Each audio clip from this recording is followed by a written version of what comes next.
Me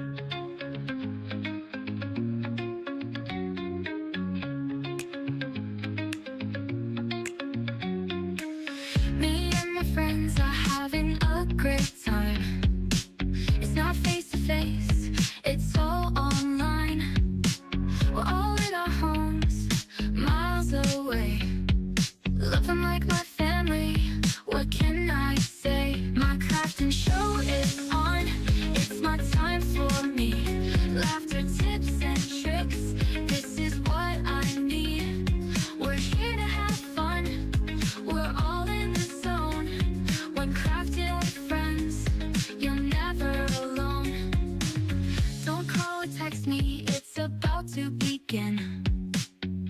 I've been patient, time for me to chime in.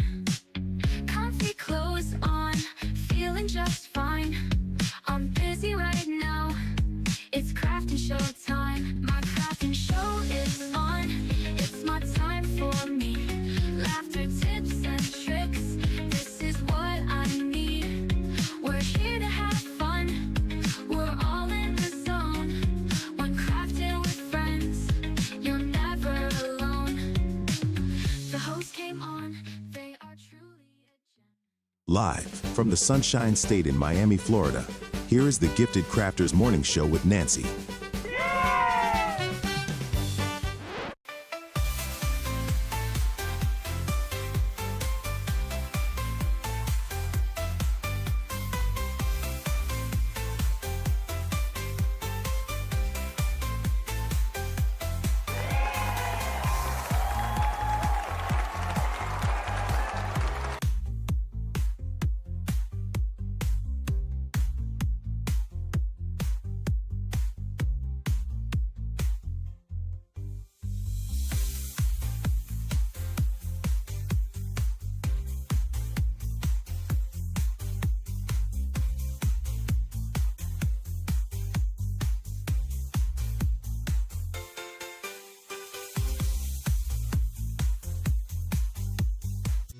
Let's have a good time. Ooh, time to get our craft on. Ooh, time to have fun. Ooh, time to feel good.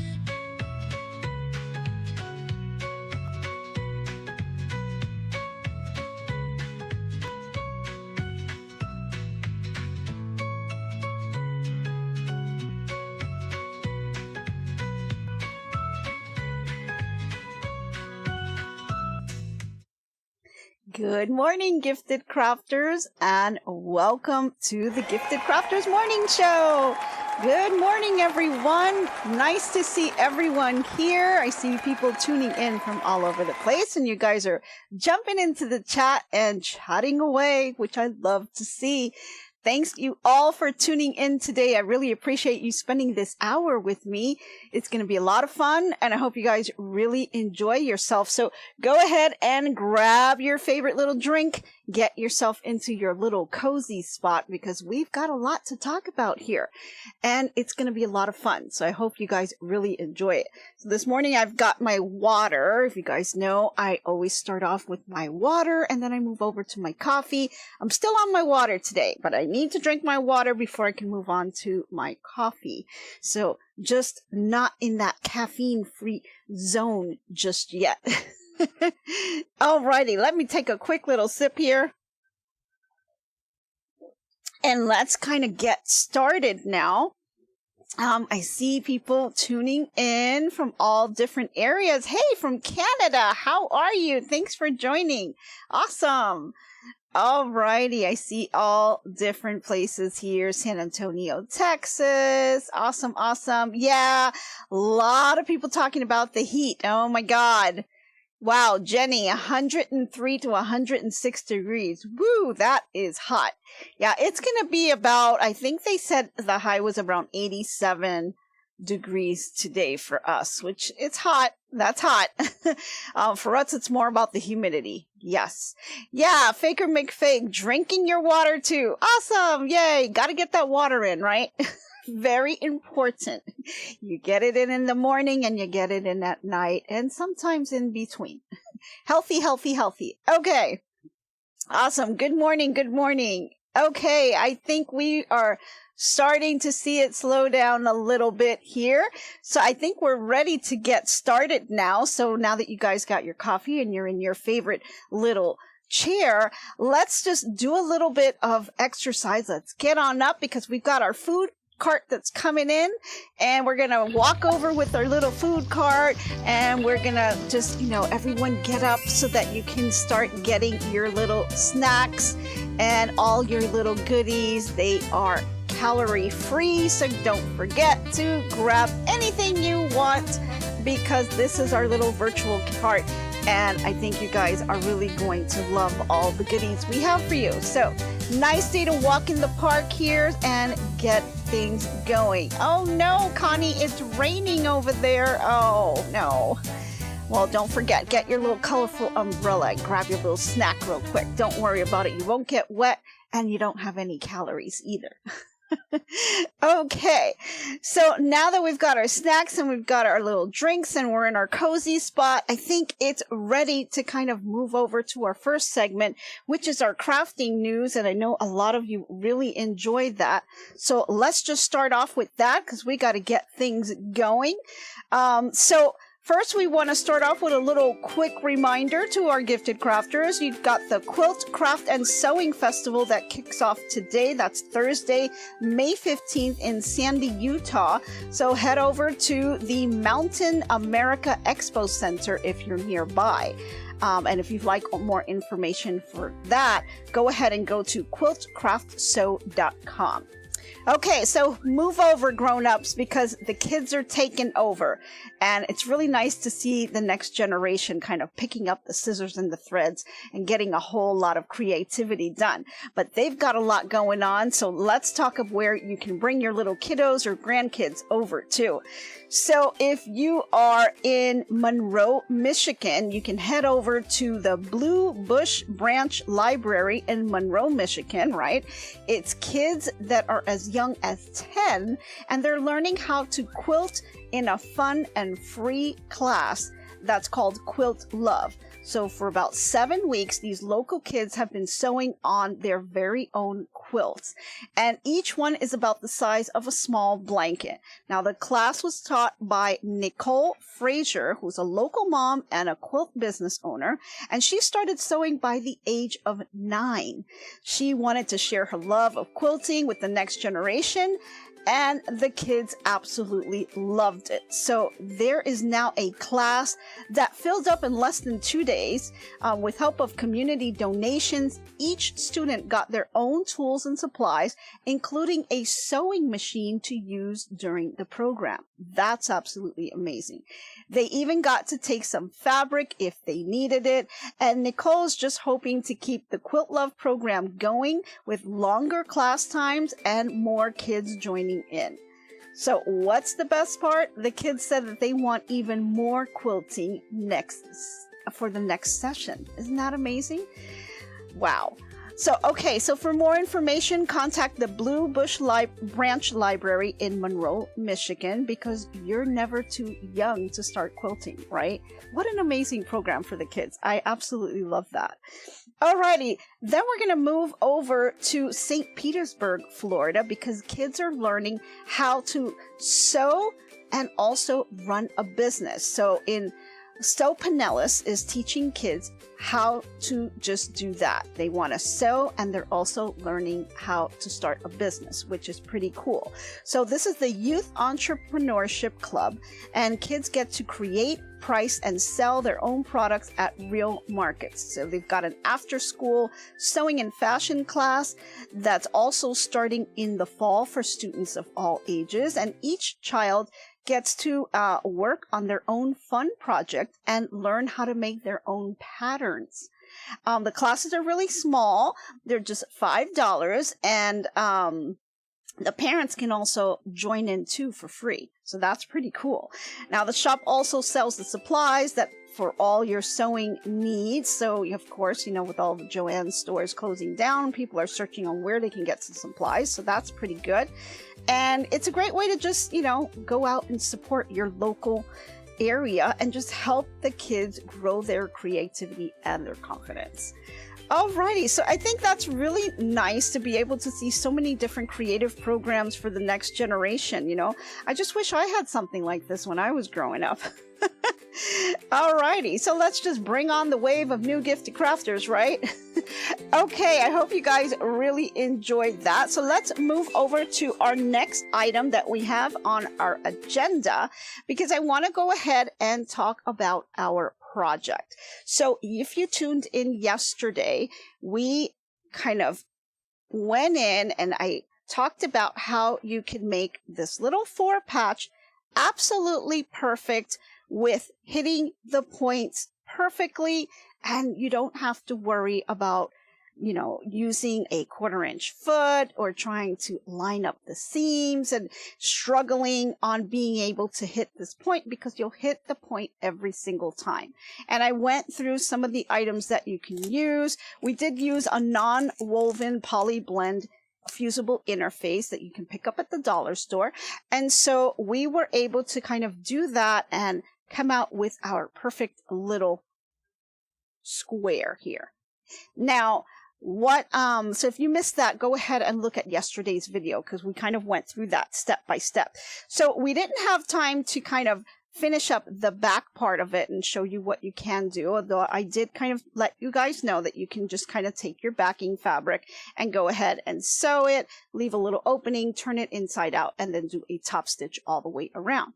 But I wasn't too happy with not being able to kind of give you some more information, so I kind of want to just kind of expand a little bit on this. So what I wanted to do is I wanted to show you guys how you can simply just take this little 4 patch and you can just make either a pot holder or your little hot pads. You can put things on your table here, and there's no binding involved here, although it does have a little binding here, and I'll show you how to do that, because it's quick, it's easy, and it's so simple to do. And we're going to explore a little bit with a little foot here that is called the Stitch in the Ditch foot. I did purchase the Ultimate Presser foot set from Madame Sew, and within this set, although it's not part of the 32 pieces, they kind of threw it in kind of like a bonus foot. So this is the Stitch in the Ditch edge joining foot that I was able to get, and you can see that here. And so I went ahead and I wanted to show you guys how I use that foot to go ahead and stitch in the ditch. Now you think stitch in the ditch, oh boy. A lot of people kind of shy away from it. I've heard horror stories about stitch in the ditch. It's so difficult, you know, and you know, I wanted to still kind of give it a try. So I did use the foot, and I kind of went down into the little seams here, and I stitched in the ditch, and I'm going to show you exactly what I did in just a minute. We're going to try to repeat that same thing. So the first thing that I want to do is I want to kind of gather up what you're going to need in order to make this little hot pad, right? If you wanted to make it into a pot holder, I mean, this is a little bit oversized, but you can have an oversized pot holder, and you can put a little handle if you'd like here. I just wanted to use it as a hot pad because we tend to put a lot of hot things on top of our table, and we're always looking for something to put underneath because, you know, we don't want to damage the table, or, you know, we want some extra support. So I thought it'd be great to make a couple of these to have in my kitchen so I can kind of just grab them and then use them to put the pots on top. And then when I'm not using it, I can just throw it right into the wash. So let's go ahead and do that.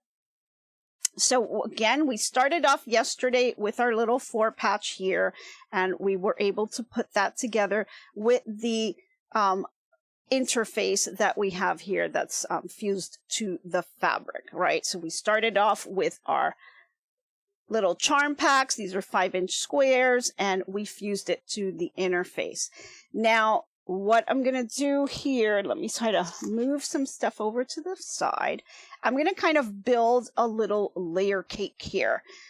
So I'm going to go ahead and take this top as my topper, and I'm going to add a couple of things in order to make this a little hot pad. So I'm going to be using a couple things. I'm going to be using Insel Bright here. And Insole Bright is insulating thermal lining that you can use. This particular one protects things from keeping it hot and keeping things cool.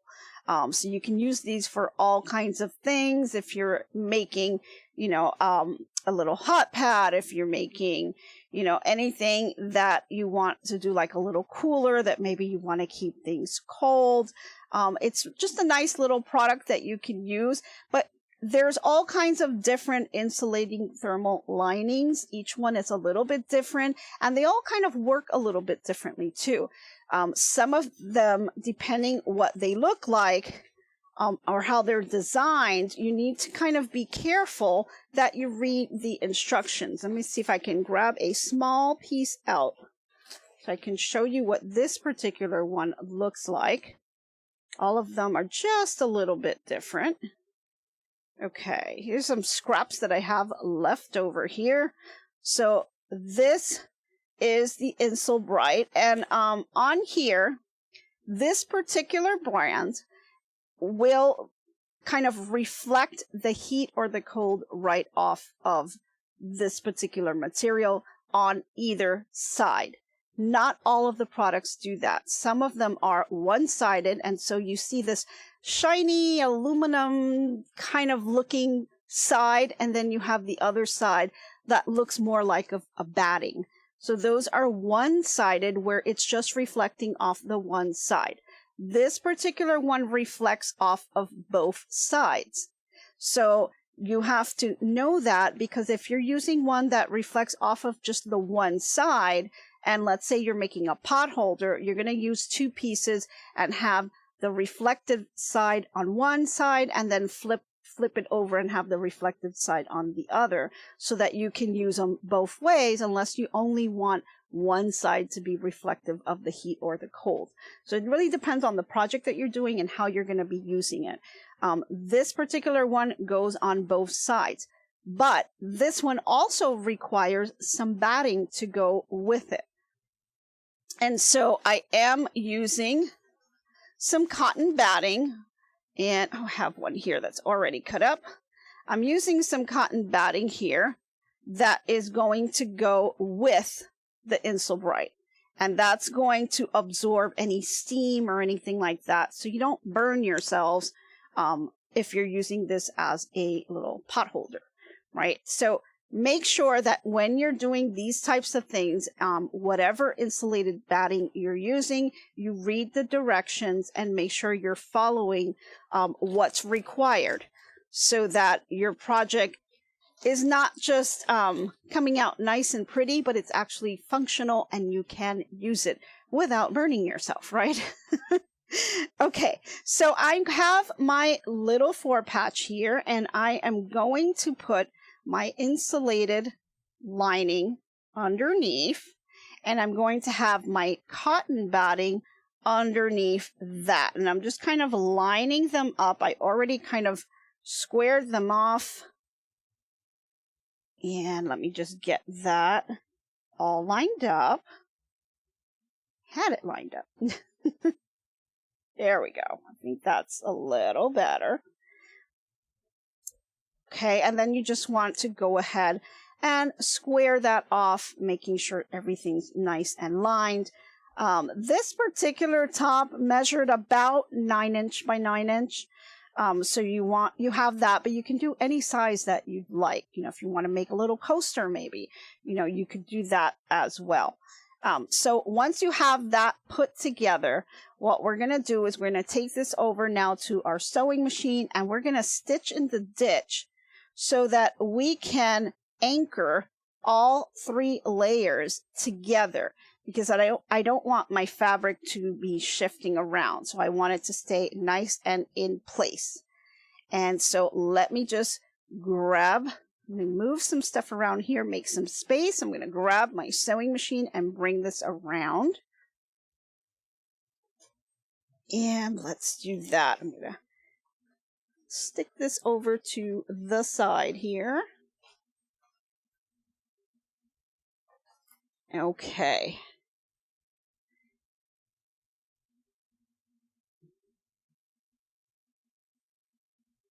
All right, here we go.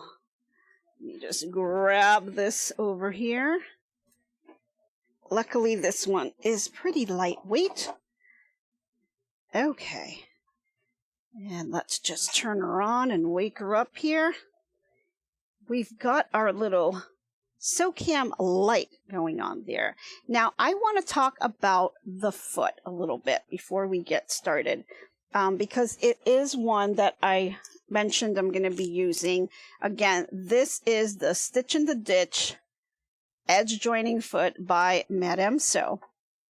And let's take a look at this foot a little bit. I'm going to grab my little pointer so my hands are not in the way. And the way this foot is designed, it is designed to have kind of a little edge right here, if you guys can see that. It's got a nice little edge here that'll keep you nice and lined up right in the middle so that you can kind of stay in the ditch of whatever project you are working on. And that's going to help to be your guide, especially when you have some layers going on like I do here. It kind of helps the foot to kind of sink in and kind of continue to be on that line. So let me just slide this in here so you guys could see that. So as you can see here, we've got the little guide here lined up right on the line here. And I'm going to try to keep this going all the way across. And then we're going to flip over and do the other side. But this should anchor it down and keep it right in the ditch. Now you do have to line up your needle, because you'll notice that your needle is lined up right in the middle here. And they have a little guide right here, so that you can see that you want to be lined up here, and that'll line up with your guide right here. So my needle right now is lined up in the middle, so it lines up exactly with the edge here. And so we're going to use that to kind of bring this all the way down. Now, I'm a little concerned about the amount of bulk that I have in here. So my machine did fairly well yesterday, so I'm hoping that it does well again today. So let's see how it goes. I'm going to go ahead and slide this underneath and get this all positioned. And I'm going to go ahead and lower my foot.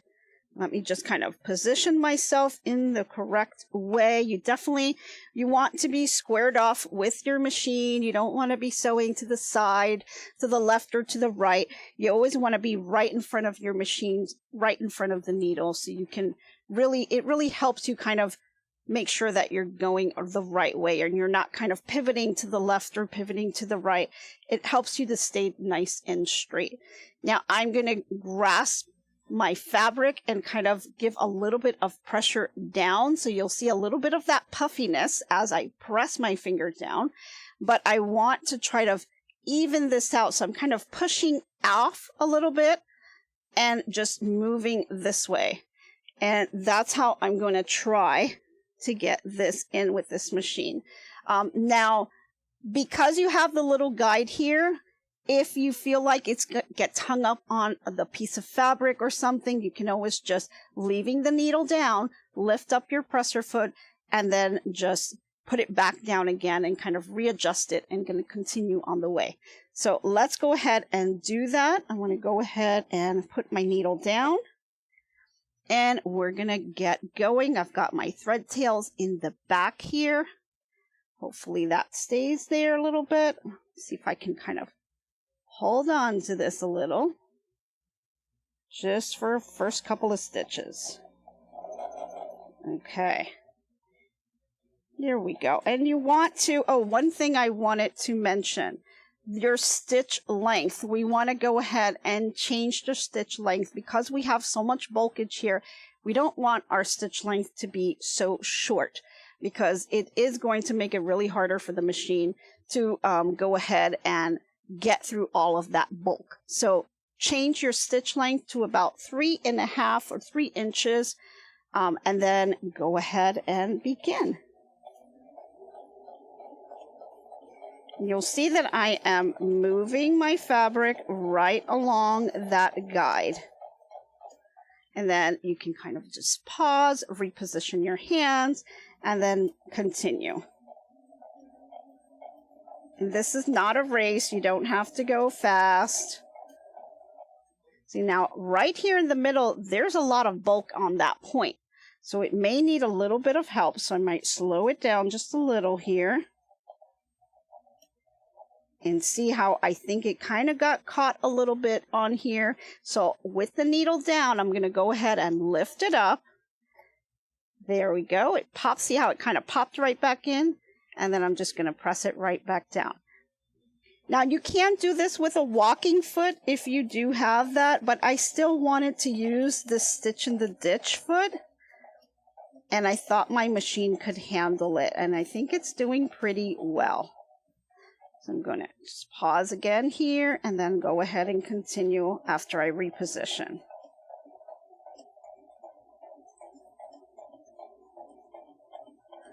Okay, see on the end it kind of went a little wonky there, but that's okay because those edges are going to be tucked in with the binding anyway. So I'm not concerned about that. So let me just grab my snips now.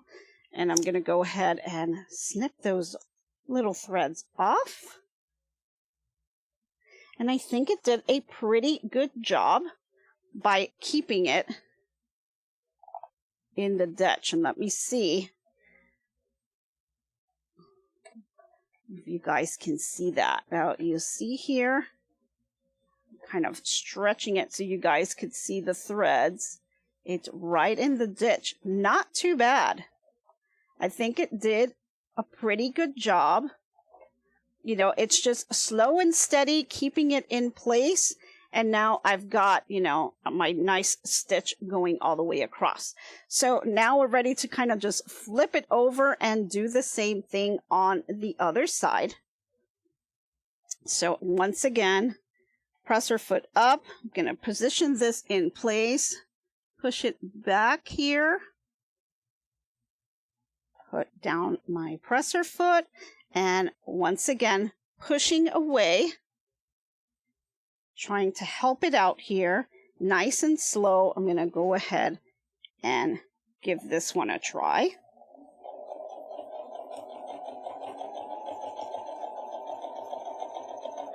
Just take a little break, a little pause, and then reposition your hands.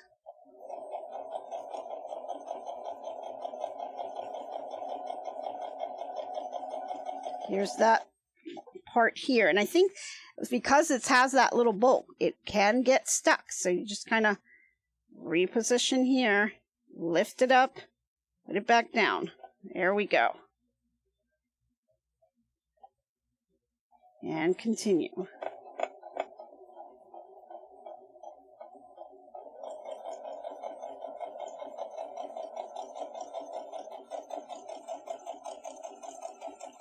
There we go. Okay. Kind of reared off a little bit towards that end, but I think we did an okay job. Let's take a look. I'm going to stretch this out again. Yep, not too bad. I think we did a pretty good job staying right in the ditch. So, you know, although a lot of people really tend to kind of shy away from the stitch in the ditch, I can see why, because, you know, it just takes a little bit of a distraction and you can kind of rear off just a little bit. But I think using the right tools will really help out. And I think this little foot here really helped me to do that for the most part. Now, is it perfect?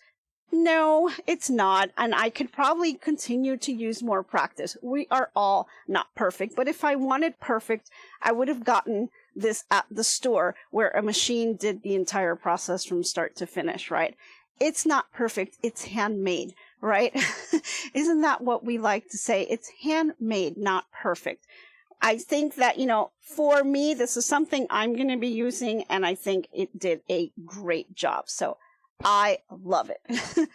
Okay, so now what I'm going to do is I'm going to just move this over, tilt it over just a little bit, and I'm going to show you how we're going to be adding the backing to our project. And the backing, as you can see, does not have the stitch or the ditch. So there's no quilting going on back here.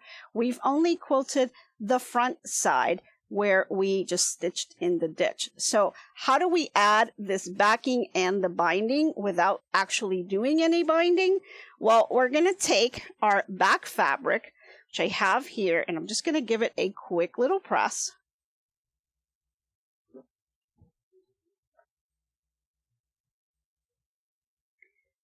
Just have it nice and flat. You always want to start with a nice flat piece of fabric.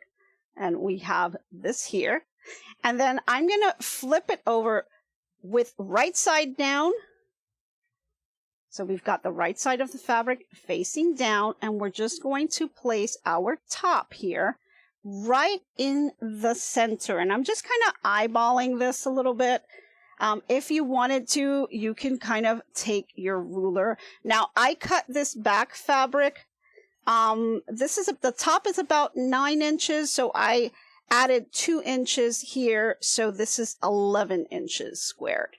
And the reason you want to do that, and see if you guys can see that here, is I want to be able to have about 1 inch of fabric on each side. So if you want, you can kind of just measure this, just making sure you have about 1 inch going all the way around.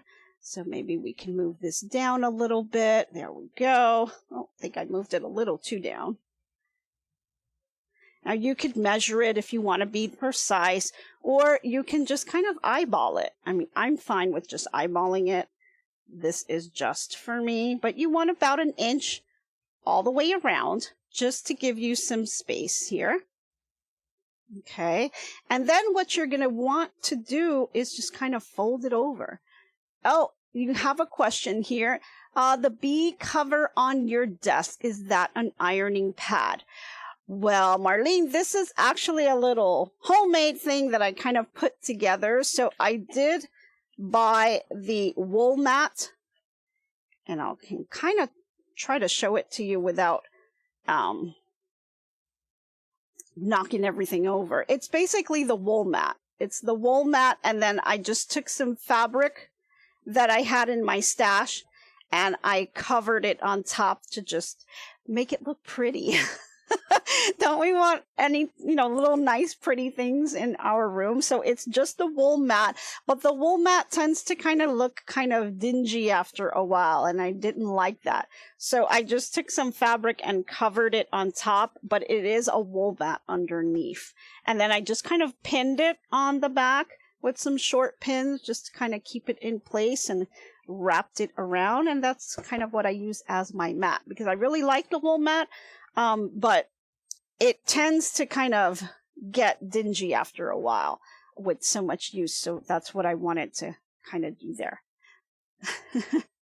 No problem. Thank you for asking the question. Okay. What brand and size needle are you using? I am using the Schmetz needle, and this one is the 9014 size. I believe that's what I changed it to, because I had a couple other projects that I was using, and I recently changed it not too long ago. So we should be good. But after any major projects that you do, guys, don't forget to change the needles. They do go dull. You're so doing that. Awesome. Yeah, the wool mats are really nice. I like how, they hold the heat, and it really makes the seams nice and crisp, but I'm not loving the look of it, right? So, I had to kind of do me, right? Had to kind of change it up. So I just got my favorite fabric at the time, and I said, I have a lot of this, so I went ahead and just wrapped it around. So that works for me. Okay, so what I'm going to do is I'm going to now take this here, and I'm going to fold this. And now, again, I'm kind of eyeballing this, so you can measure it if you like, but I'm just going to kind of eyeball it, and I'm going to just finger fold this down, give it a little press with my fingers, and then I'm just going to grab my little iron, and I'm just going to run that going across just to kind of hold that in place for me. And then, guys, and this I've heard is all kinds of controversial things. I'm going to grab some glue. Yes, you heard me, glue. Now, if you have fabric glue, I usually have a little fabric glue stick, but it looks like I ran out. So I'm just going to use some regular glue on here. Now, we are not in kindergarten and playing with our glue. You're not going to have glue all over the place. You are using a really tiny drop of glue. So I have this little container that I threw some glue in. It's got this little tip here. Unfortunately, I bought these tips at Amazon, but this one's been on for a while and I did forget to clean it. So it is quite clogged and it's not going to work for me. But they have different options that you can get off of Amazon. This is one of them. It's kind of one that you can kind of use if you've got a glue bottle like this. You can go ahead and just use this. There's different options. You just replace the top and you put it in here. And I do like it because it has a nice little tip in the top here. You guys can see that little tip. And so it helps you to be really precise. And it has a little top on this side that prevents it from clogging. So as you close it, you can kind of line it up and it'll push the glue right back down and allows you to close it and put it away. So this is another one of my favorite toppers. So I didn't have a chance to kind of put it in, but I wanted to show that to you guys. So right now I just have my little bottle here and I'm going to just remove this top. It has a little tip on the top, so I'm going to be using that. But guys, I am doing just little microscopic little dots on here. And you don't need a lot at all. You do not want to use a lot because you don't want to clog up your needle with the glue. And you don't want to make this wet so that when you pass your iron on it, it's just going to be a hot mess. So please be careful when you're doing this step. All you want is a tiny little dot. And I'll show you how tiny that is. You can barely even see that, I bet. And that's all I'm doing. I'm just putting a tiny little dot all the way down. It's temporary. All I want to do is just hold it in place till I can get it over to my sewing machine. So I put these little microscopic little dots. Let me see if I can bring it up. There's probably only one that maybe you can see here. You can see that tiny little dot there. So that's all you want to do. And then I'm going to go ahead and give it a fold. And I'm going to fold this right on top of the fabric. And this is going to serve as my binding. And so I'll go ahead, kind of flatten that out with my hand. And then I want to get a dry iron, no steam. Go ahead and iron it on top. Okay, and that will hold it in place. Now, I can grab my little clips. And I can go ahead and put my little clips just to keep it nice and secure on top. Just a couple of clips here.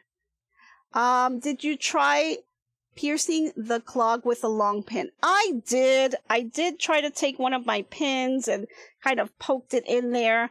But either the pin wasn't long enough or it was just left there too long, which is fine. I mean, I have more pins also, so I can kind of just replace it.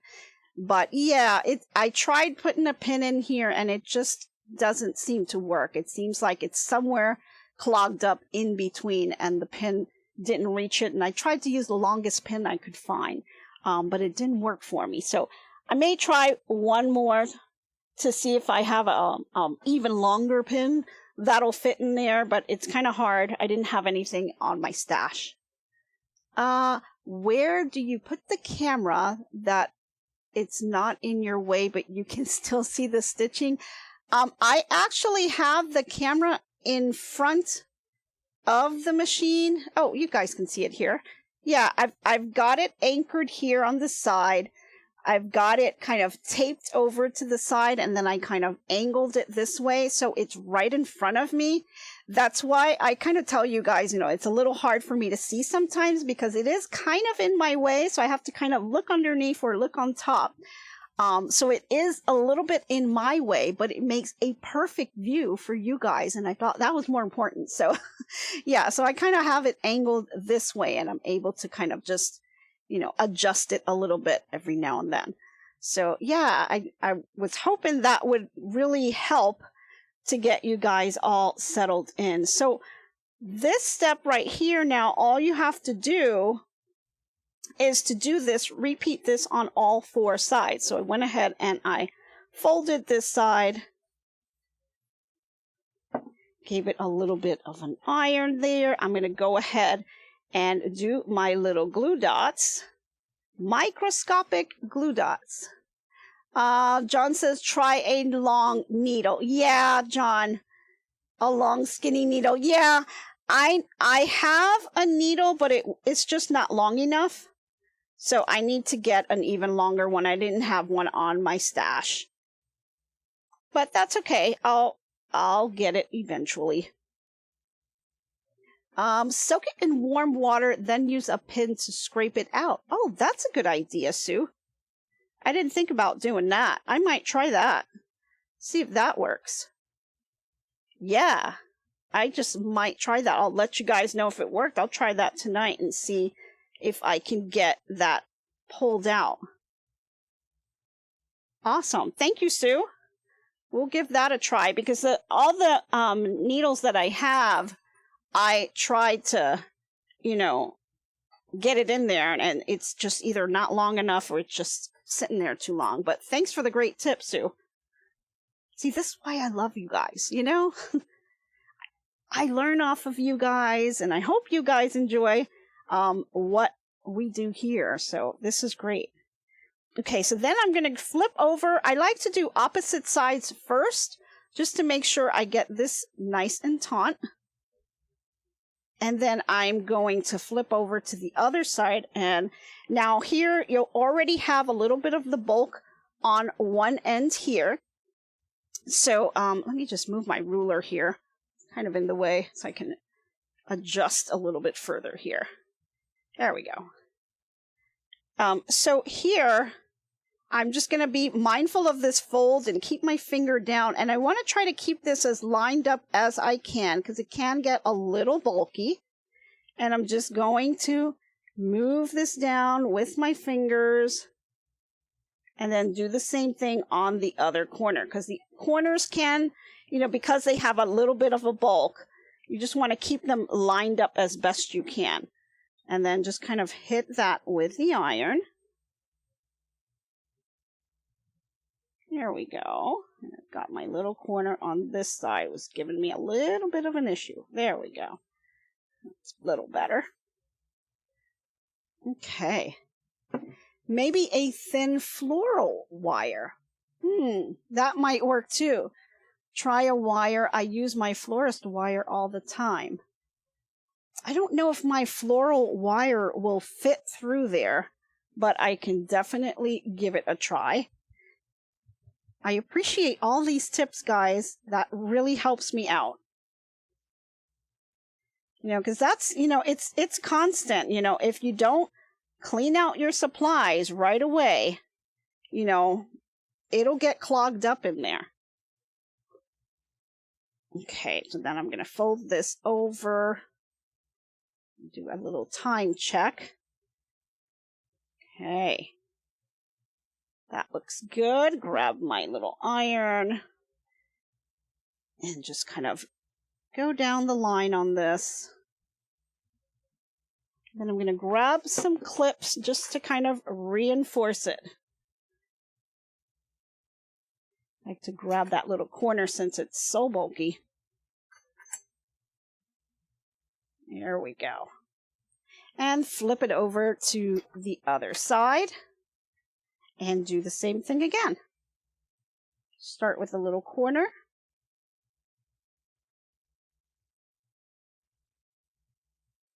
And just kind of work your way down, finger pressing it.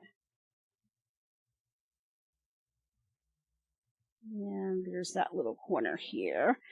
Grab my little iron, kind of reinforce that. Okay. And then I'm going to give it one final fold here. And I'm going to grab my glue, just cut those little dots here.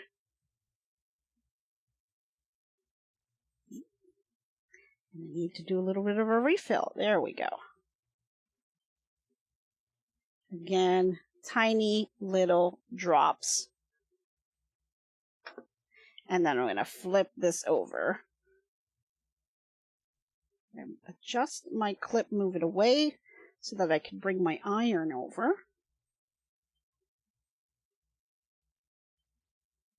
And there we go.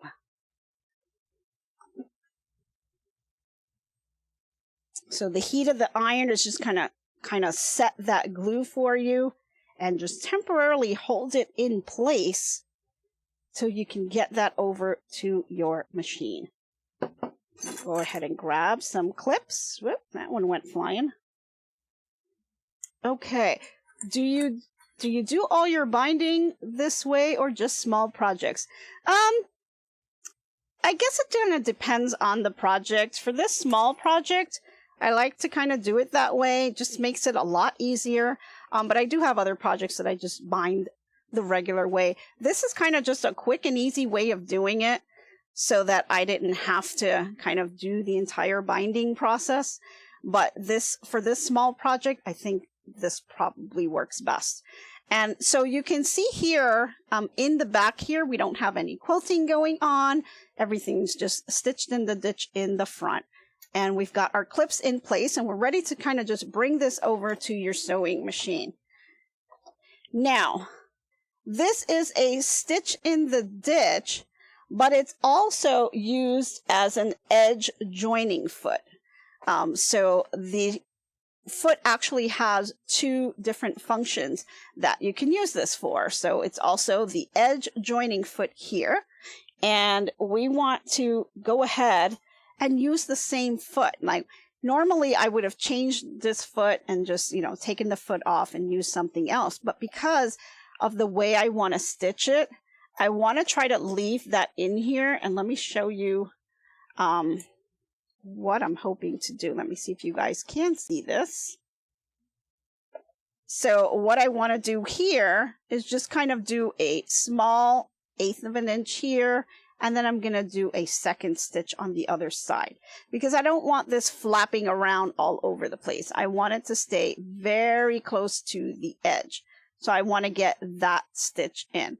So that's our goals. We're going to go all the way around 1/8 of an inch here next to this first edge here. And then we're going to come around and we're going to do the other side going all the way around. So because this project is a little bulky, we do have to kind of be a little careful. You may have to adjust your foot a couple of times. Now, I don't like to start on the corner, so I'm going to just scoot this over. And I like to kind of start somewhere on the middle here. Now, I have, as you can see here, we were stitching in the ditch. And so I have this edge here lined up here, and if I were to leave my needle in the middle, it would just stitch right around the edge, which is not really going to provide any support for us here. So what I need to do is I'm going to be moving my needle over and I'm going to be lining it up this way. I'm going to go right down the middle here, and I'm actually looking at this foot right here and just kind of, it's got a tiny little edge. So I'm lining up my edge to that. And then this little edge here on the foot is going to go right down the middle. And that's going to allow the needle, since it's moved over to the left-hand side, it's going to penetrate right about 1/8 of an inch of the edge of our little fabric right here. So that's what I want to hit because I don't want it to be too far away and have this little flap going on. I want to kind of just hit it right on the edge. So I'm going to go ahead and do that. line this up as best as I can, and I'm going to see if I can continue to hold that in place. So let's see what we can do here. Oop. I'm also using my seam guide tape in the front to help me line up as well. So I am kind of just looking at this as well. So if I keep this lined up here, this stays in the middle, and then my needle will be hitting right on the edge there. So hopefully that will work. So let me go ahead and put my presser foot down, and let's get sewing on this thing. And I'm going to take this nice and slow again. My stitch length, I'm adjusting it to 3.5 inches. And I'm going to go ahead and start that off.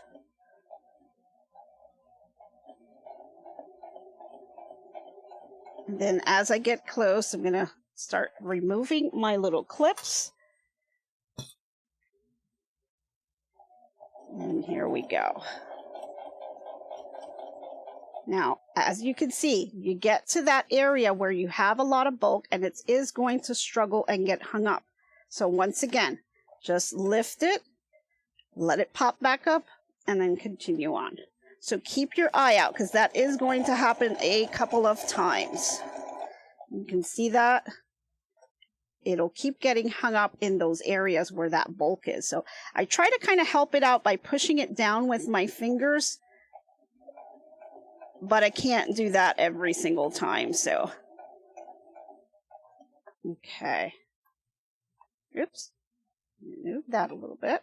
We're getting to the corner, so I'm going to remove the clips, and I'm going to kind of just get this thing going.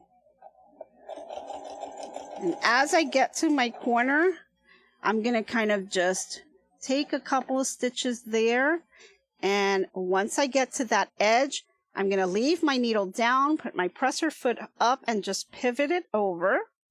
And then just bring down my presser foot. I'm going to go ahead and take that clip off. And then we're just going to continue to go all the way around.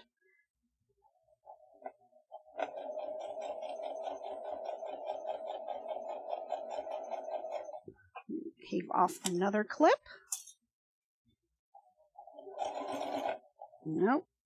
Got to be a little careful here.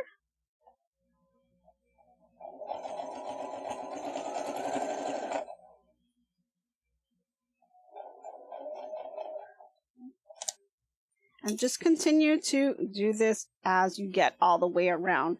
I know we're running a little short on time,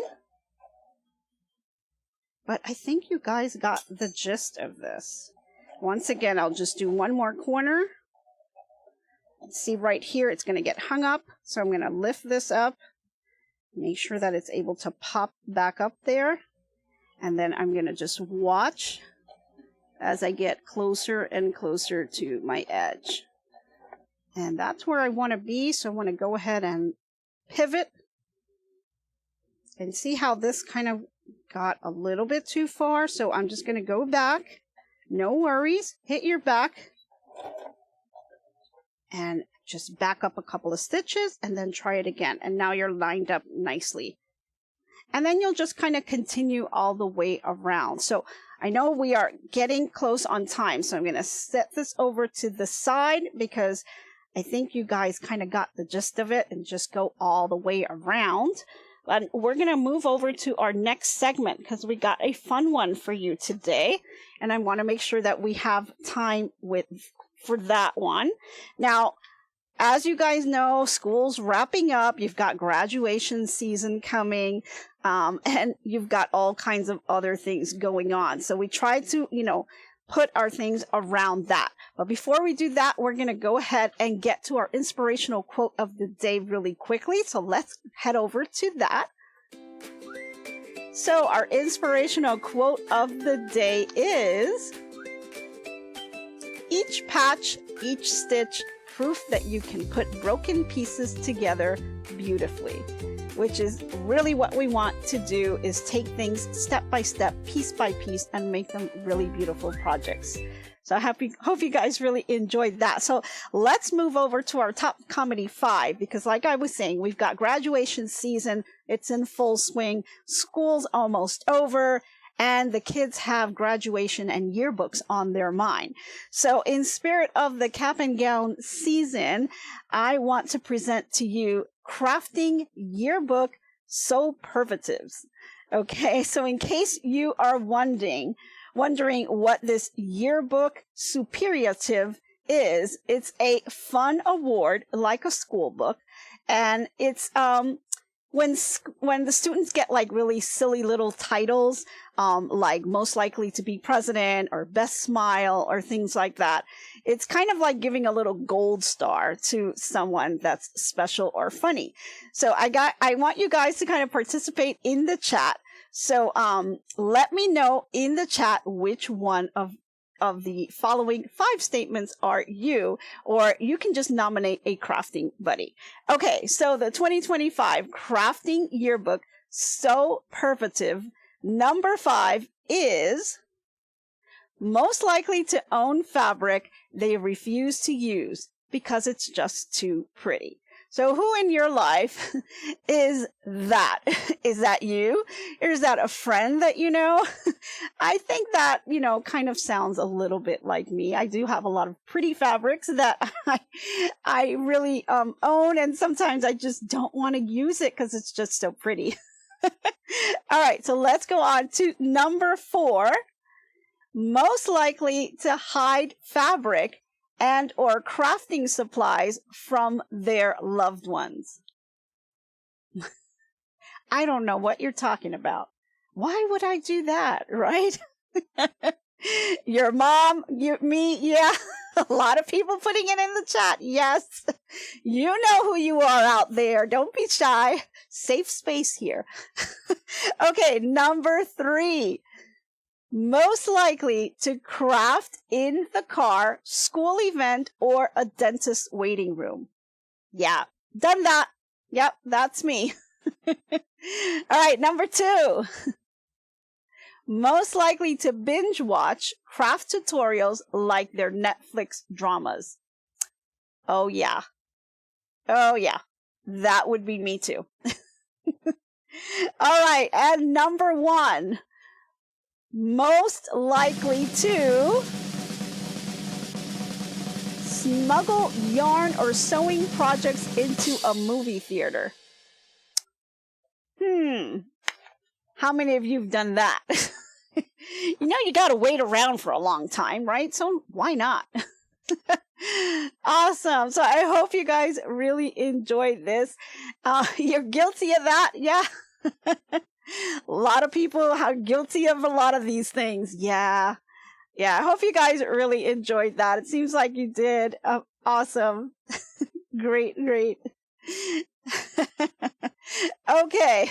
So, thank you guys all for tuning in. I hope you guys really enjoyed yourself and I was able to put a little giggle in your day and get you started. So we're coming on the hour now. And if you're interested in continuing on to watch things, we're going to head over to Power Tools with Threads because she's got her show coming up. So let's go ahead and do that. Thank you all for tuning in and I hope to be crafting with you soon. Bye, everyone. So long for now, so long. Glad you stayed a while. Hope you liked my crafting style. Hope I left you with a smile.